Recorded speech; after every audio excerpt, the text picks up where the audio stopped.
আসসালামু আলাইকুম, সবাই কেমন আছেন? আশা করি সবাই অনেক বেশি ভালো আছেন। সো আমরাও ভালো আছি। আজকে জুম্মার দিন ছিল। এরপরে মুরগি রান্না করা হবে, এজন্য মুরগিটাকে জবাই করে নেওয়া হচ্ছে।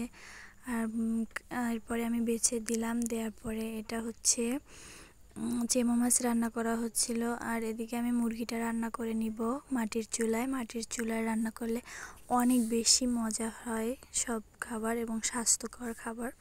মাটির চুলায় গ্যাসে ভালো করে করলে গ্যাসও পড়বে, এরপরে ভালোও লাগে না তেমনটা খেতে, কিন্তু মাটির চুলায় রান্না করলে অনেক বেশি মজার হয়। এজন্য গ্রামে আসলে আমরা মাটির চুলায় রান্না করে খাই।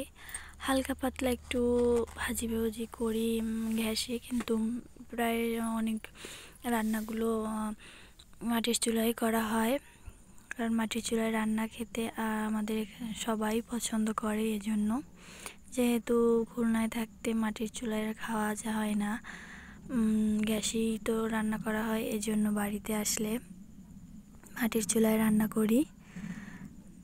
এরপর আলুটা আমি আগে থেকে সিদ্ধ করে রেখেছিলাম, সেই আলুটাকে দিয়ে দিলাম, দিয়ে সুন্দর করে কষিয়ে ঝোলার পানি দিয়ে দেব। আমি সারাদিনে তেমন কোনো ক্লিপ নেই তো এই ক্লিপ কটা নিয়ে রেখেছিলাম, সেগুলো আপনাদের সাথে শেয়ার করলাম। কেমন হয়েছে অবশ্যই কমেন্টে জানাবেন, যেহেতু আজকে জুম্মার দিন ছিল এজন্য এগুলোই করলাম। আমার ভিডিও আপনাদের কাছে কেমন লাগে অবশ্যই কমেন্টে জানাবেন, এবং যারা যারা কমেন্ট করেন সুন্দর সুন্দর তাদেরকে সবাইকে অসংখ্য ধন্যবাদ। সো আমি আজকে ইফতারের ভিডিও আপলোড দিই নাই, পরের দিন হয়তো দিব। সো আজকে আমার নেওয়ার কোনো ইফতারের ভিডিও নিতে একদম ভুলে গেছিলাম, যার কারণে আপনাদের সাথে শেয়ার করা হয়নি। আর সারাদিনের অল্প কিছু ক্লিপ আপনাদের সাথে শেয়ার করলাম। অবশ্যই জানাবেন কেমন হয়েছে। সো ভিডিওটি ভালো লাগলে like, share, comment and subscribe করে দিবেন। আল্লাহ হাফেজ।